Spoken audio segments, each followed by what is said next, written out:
How's it going? My name's Bradley with Allaqcess Sports, bringing you another episode of our sleepers, studs, and stacks. And this is what we're going to talk about, guys, under $5,500. Those high-priced guys that are going to pay off in your lineup and you can't afford to miss. And then finally, the stacks. What quarterback and wide receiver combinations can we put together for week 4 of the NFL season? If we look back at last week, we had a couple of really good plays and a couple of plays that kind of struggled. All in all, I'm not upset, but we only cashed in our 50-50s and double-ups. I prefer to just kind of double my money every single week and sprinkle some here and there on a $3 or a $12 single entry. But I know you want to win the Millionaire Maker, so we'll talk about some of those plays. If you're coming back from another video, I appreciate you hopping back into the Allaqcess Lounge. And if it's your first time here and you enjoy the video at any time, drop a thumbs up and subscribe to the channel so you don't miss another one. But let's get into the actual picks. Starting with quarterbacks under $5,500, not a whole lot to love, right? Every starting quarterback is obviously priced usually higher than $5,500. Justin Fields going up against the Indianapolis Colts would be an interesting play to me. Again, he has been decent, 11 points, 19 points. If we're getting another 20-point game out of him going up against the Colts, I would feel okay with that. It's a team that ranks 32nd against the run, so meaning Najee Harris, if healthy, Jalen Warren, Cordell Patterson, and Justin Fields should be able to get it done with their legs. And we know with Anthony Richardson getting turnovers pretty frequently, the Steelers might have a couple of bonus opportunities on their hands. We joked about it last week about Andy Dalton and Chuba Hubbard being two of our favorite plays. Did you sleep on them or did you pick them? Reasonable mind wouldn't have picked them, but if you did, congratulations, you probably cashed. 27 points for Andy Dalton last week. Now we get a Cincinnati Bengals defense that ranks 8th against the pass. This is a much better pass defense than people give them credit for. The problem is that defensive line and stopping the run. I look for Chuba Hubbard to have a better game than Andy Dalton. No Adam Thielen, so if you're looking at a wide receiver, might I mention Xavier Legette or Deontay Johnson? But there is a lot of value if you're paying up for your quarterback this week. Jalen Hurts gets a soft Tampa Bay defense. If there's no A.J. Brown, no Devonta Smith, certainly we do have some worries there, but he has rushing upside. C.J. Stroud, one of the most accurate downfield passers this season, if not the most accurate by NFL standards, gets a super soft Jacksonville defense that just got absolutely exposed by the Buffalo Bills. Kyler Murray in that game, Jaden Daniels on the opposite side. I do like Jaden Daniels. Well, his defense couldn't get off the field, so Kyler Murray has an exceptional spot that he's going to be in. After delivering a 15-25 and a 15-point game, he's now back at home against the defense that ranks 31st against the pass in the NFL and didn't get a single stop against Joe Burrow. Not one single punt. This is certainly the best matchup that Marvin Harrison Jr. has had all season. I know there may not be a Trey McBride, but more reason to love Greg Dortch, Michael Wilson, and other weapons that he has. They play complementary football with James Conner out of the backfield, and I think Kyler Murray at $6,800 is an absolute smash for me this week. I feel like I've talked about him a lot this season. Again, he's priced down from where he was last week, and I think he's in a better matchup. On the opposite side, I think Jaden Daniels is going to be the popular pick. At $6,500, it's a $300 in savings from Kyler Murray, but he's been putting up better numbers. I know if you look at it, he didn't have any touchdowns, finally completed 2 touchdowns against the Cincinnati Bengals, 3 fumbles week 1, and he still delivered you 28 points because of his massive rushing upside. It's an Arizona Cardinals defense that doesn't generate a ton of pressure, and so I think Jaden Daniels is going to be comfortable back there in the backfield. Do we take a chance on Caleb Williams at 56? I'm just saying. It's a soft Rams defense. Do we take a chance? He may have Keenan Allen, Kmet, DJ Moore. He might have everyone. Now we get to the running backs, and there is not a whole lot under $5,500 that I like or that I love. There is a few that I like. Carson Steele still competing with touches with other guys out of the backfield. Again, last week, 17 attempts, 2 targets. We do like to see that. Only 8 points, but at $5,500, if he's going to get the lion's share of volume, I do like that. He was unable to convert in the red zone pretty late. DeAndre Swift is another good play, in my opinion, at 5,500 points. Yes, he hasn't gotten it going. That offensive line has been atrocious, but the LA Rams defensive line is not that good. If the Rams have a slight hint that Caleb Williams is going to get it done with his arm, I think that might loosen some things up for DeAndre Swift and get it done with his legs. I know there's people out there that want to talk about Khalil Herbert or Roshan Johnson. It's still DeAndre Swift behind a terrible offensive line. I blame the line more than him. Now, Braylon Allen might be my favorite play under $5,500, but that's not saying a whole lot because I don't absolutely love it. He's been getting involved every single game. You see 1 touch, 7, 11, well, at least carries out of the backfield. He's been getting targeted in the passing game as well, but he's been getting more and more involved every single game. And in a game where I think they absolutely do beat down on the Broncos, and they're the 22nd ranked defense against the run, yeah, I really like Braylon Allen's upside. Patrick Surtain's probably going to get matched up against Garrett Wilson on the outside, which means other weapons are going to have to step up. Yes, Breece Hall is going to be the most dominant factor in that play, but Allen Lazard, Mike Williams, Tyler Conklin, Braylon Allen, they're all going to get their fair share of touches too. If we're able to get him into the end zone paired with his normal 8 rushes and 2 catches out of the backfield, we're looking at a 15 to 18 point day. And at 3x to 4x my value, I'm okay with that. Braylon Allen, my favorite play under $5,500 at the running back position. 2 more plays that I do like under $5,500 would be Javonte Williams and Chase Brown. Now, Chase Brown has been probably the more explosive runner between him and Zach Moss, but Zach Moss is still getting more touches. Chase Brown going up against a very bad Carolina Panthers defense. We've talked about it. No Derek Brown. That defensive line has been injured all year round. They have struggled in coverage against running backs because of the slower play of Shaq Thompson and Jose Jewell. I do look for Chase Brown to have a good game, a strong game in this one. Again, it's a favorable matchup for them against a team that gives up 151 rushing yards per game. That's good enough for 29th in the league. 2 bad rushing defenses in this one. Now, running backs that are at the top, Saquon Barkley at $8,000 is a massive price tag to pay. A massive price tag to pay. But no Devonta Smith, no A.J. Brown. He's going to be the main weapon. Dallas Goedert, there's a lot to love. Jahan Dotson, sure, going up against a Tampa Bay defense that struggles against the pass and typically is good against the run, but they're even struggling against that this year. $8,000 is a lot to bite off, but if you're paying down for some wide receivers that we have, you might be able to squeeze them in. Or save $200 and go with Breece Hall against Denver. I think he's going to be the forgotten running back this week. Just because so many people do want Saquon or they're paying way down, Breece Hall against that aforementioned 22nd best rushing defense, probably still going to be in a really good spot. But of those 3 terms of value and who I want to play, Kyren Williams at $7,300 might be my favorite. No Cooper Kupp, no Puka Nacua. What did they do last week?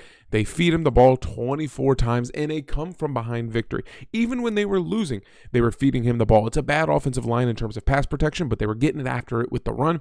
Now you get a Chicago Bears defense that ranks middle of the pack in terms of rushing yards allowed. I think it's a game that Chicago could win. They're going to need to control the ball, keep it out of the air with those weapons not getting open, or at least us not knowing who's going to be the main weapons. Tutu Atwell, Tyler Johnson, Jordan Whittington, Demarcus Robinson. Sit back and feed Kyren Williams. I don't know if we're going to get 31 points, but I'd be comfortable getting 24, 25 out of him. And I think that's what we can expect from Breece Hall.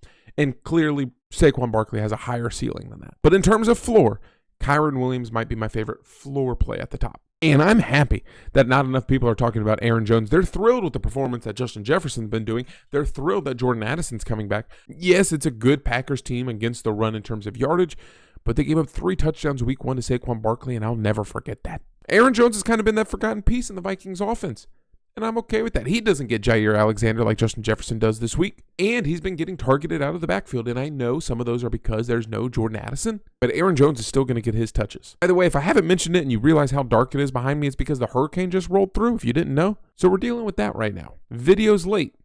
Hurricane rolled through. So the research has been a little limited this week, but I still love Aaron Jones. And for the 3rd week in a row, we're talking about Chuba Hubbard going up against a Cincinnati Bengals defense that's 26th against the run. I mentioned it earlier, no DJ Reader. Trey Hendrickson dealing with a little bit of an injury. No BJ Hill. This Cincinnati Bengals defensive line has not been the best this season, and they can't seem to get off the field.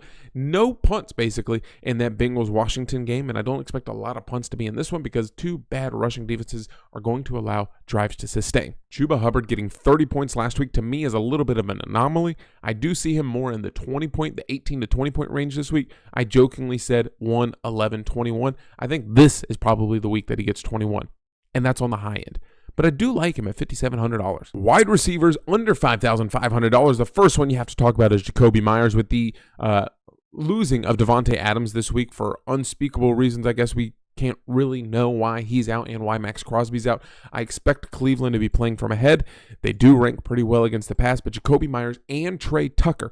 Trey Tucker's another vital piece in this passing offense along with Brock Bowers, but they're going to have to get it going in the absence of Devontae Adams. I'm not sure how much they're going to be throwing or who's going to be throwing it, whether it's Aiden O'Connell or Gardner Minshew. Looks like there could be a quarterback change on the horizon, but at $5,500, Jacoby Myers getting a lot of volume even with Devontae. I look for him to hit double-digit targets this week. As we work our way to our next pick, there are still some plays that we like. Cortland Sutton, unfortunately, gets Sauce Gardner. Jerry Jeudy against a soft Las Vegas Raiders defense that just got cooked by the Carolina Panthers. I can't mention that enough as a Carolina Panthers fan. Christian Kirk finally getting a couple of targets last game. Looked a lot better playing from behind against Houston. Rome might be taking a backseat to Keenan Allen this week. Jordan Addison back and healthy against Green Bay. Doesn't get Jair Alexander. I think he's in line for a decent spot.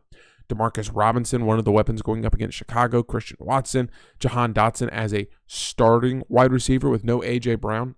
No Devonta Smith, but we're looking at $4,800 for these two guys back-to-back, and Xavier Legette and Ladd McConkey. Ladd McConkey at $4,800 has seen good volume this year. He hasn't converted a whole lot of these catches, unfortunately, about 50%, but he does have a touchdown. Again, it is a majority running attack, but Jim Harbaugh playing from behind against Kansas City with Taylor Heineke at the quarterback position, probably going to be needing to throw the ball a little bit more, and I think Ladd McConkey is going to be your guy. I'm not necessarily saying he's going to have a 10-catch, 150-yard game, but I think he's going to have higher than averages. Xavier Legette and Jonathan Mingo. Jonathan Mingo priced all the way down at $3,300, probably going to be playing out of the slot in this one with no Adam Thielen against that Cincinnati Bengals defense. I've already talked about it. I think this Cincinnati Bengals defense can score. Joe Burrow, perfect 10 for 10, 158.3 passer rating against the Washington Commanders last week. They could not get him off the field. They did not force a punt. This Carolina Panthers defense is not much better at this point. And I think that means they focus their defense on Deontay Johnson and force the two new guys in Jonathan Mingo and Xavier Legette to beat you. At $4,800, I think it's worth the risk. At $3,300, Jonathan Mingo is certainly worth the risk.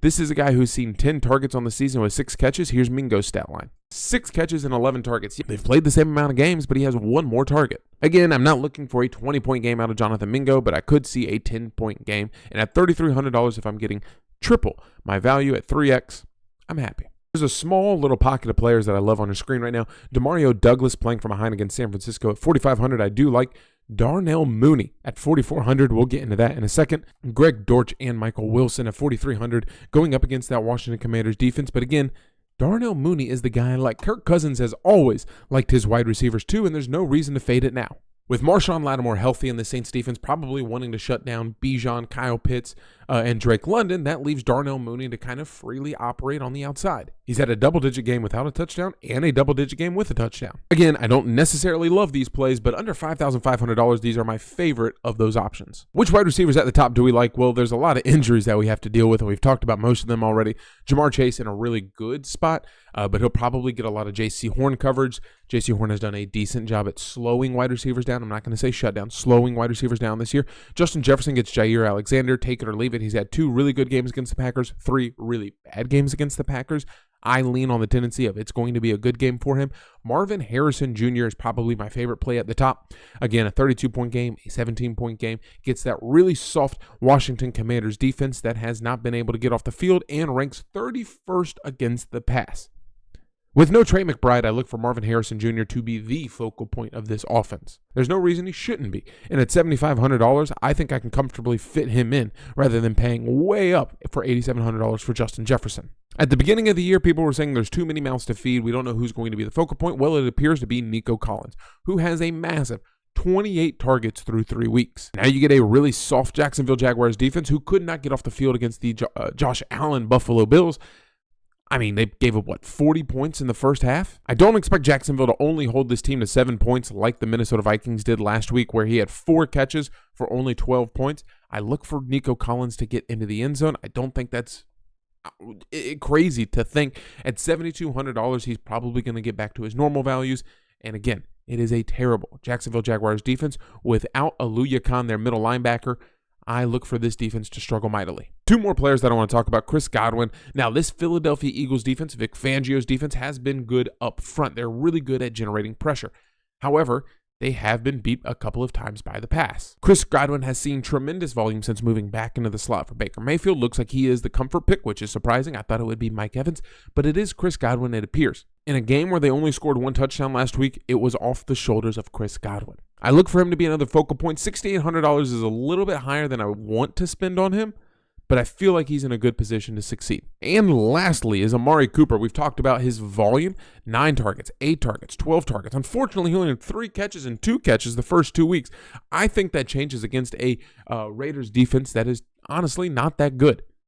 No Max Crosby getting after the quarterback. That means Deshaun Watson might have a little bit of time to operate back there. I love Amari Cooper at 6,300. I'm team never pay up for your tight end. We've mentioned that every single video, but Brock Bowers in a really good spot. A little bit above 5,600, or a little bit above 5,500, I should say. With no Devontae Adams, Brock Bowers in a good spot. George Kittle comes back. So where does that put you on Juwan Jennings? I'm just saying, $5,600, where does that put you? I'm team Juwan Jennings is still going to have a good game. The Patriots defense is good, but Juwan Jennings is still going to get utilized, but I know everyone is picking him, so that's why we didn't talk about him much in this video. Cole Kmet against the Rams. I know they get Keenan Allen back, but he's been getting used and targeted a little bit more each game. 25 points last week. $4,400. I think it's worth the risk. But my favorite value play is going to be Brenton Strange at $3,100. If there is no Evan Ingram, and it looks like it's going to be that way, 6 targets, 5 targets. Trevor Lawrence has always liked to use his tight ends. 9 points, and fell into the end zone last week. I like the value at $3,100. The absolute dirt cheap minimum value, $3,100. I'm okay with that. Here's a couple of the guys we've talked about, but one more thing that I want to talk to you about is Rotowire. Rotowire is an incredible tool and has helped me cash, like I said, every single week in my 50-50s and double-ups. It's a tool that I use to come up with a lot of my predictions and come up with my stats. I have your free access to Rotowire, and it's not like just a little bit here and a little bit there and you get a couple of articles. It is full access to the Rotowire website down in the description below. No payment required, no credit card required. You don't even put it on file. It's just as simple as your name, email, and you get signed up and you have access to the website. So if you're looking for a lineup optimizer that actually works and has free access, a little try it before you buy it sort of thing, Rotowire is the site for you. Player projections, yeah, you'll have access to that. We talked about Nico Collins. He comes up 4th on the board. Marvin Harrison comes up 7th. I've talked about how much I love him this week. The likelihood of him getting a touchdown is higher than anyone else on the board. And we know touchdowns are king, so we'll finish up that lineup now. But there's a lot of value in these tools down below. Get signed up for free Rotowire. And if you've lost your money playing these tickets, putting NFL teams on them and not hitting or not cashing, we have new user promotions that you need to utilize. It's a new tool that geo-targets and finds the best promotions happening in your state. So it'll let you know all the new promotions. It gives you the top 10 happening in your state, where it's deposit 10, get a $100 free play. Deposit 5, get a $50 free play. Or a $1,500 safe bet. We saw 23 people take advantage of these tools last week, and I would love for a few more of you to use it this week. Again, I cannot speak highly enough of that Rotowire tool, and then I would rather lose or win with house money than use my own. So take advantage of that, please. So here's this lineup. It's not one that I absolutely love, and we won't be submitting it, but it's talking about all the people that we've talked about in this video. Kyler Murray, Kyren Williams, Saquon Barkley in a really good matchup, probably being the focal point of that offense against Tampa Bay. If you want to pay down and get one of those other running backs, by all means do. We still have $600 remaining to upgrade one of these wide receivers. Marvin Harrison as my favorite play of the week. Jonathan Mingo, dirt cheap, $3,300 against the Cincinnati Bengals that haven't gotten off the field.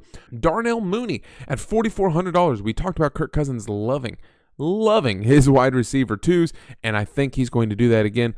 New Orleans Saints probably going to focus on slowing down Bijan Robinson, Kyle Pitts, maybe even Drake London as a vertical threat. Marshawn Lattimore, not going to be on Mooney. We're okay there. Brenton Strange, dirt cheap tight end that I absolutely love this week. If I can get up to Brock Bowers, I want him. And then Chuba Hubbard is one of my favorite value running backs of the week. And then the Pittsburgh Steelers to get a couple of turnovers from Anthony Richardson. But what could we change? If we get rid of Darnell Mooney, we can go after Jahan Dotson, which is wide receiver 1 for the Philadelphia Eagles this week. Xavier Legette, we talked about that instead of Jonathan Mingo. Ladd McConkey, Tutu Atwell, who came out of nowhere last week to have a couple of catches for 93 yards. But don't tell anyone, this might be my favorite play of them all. Give me Amari Cooper in the flex. I appreciate you watching. Hopefully you enjoyed it. If you enjoyed it at any time, give it a thumbs up and drop a comment. Let me know who your lock of the week is. Best of luck week 4, and hopefully the next time that I see you is in the green.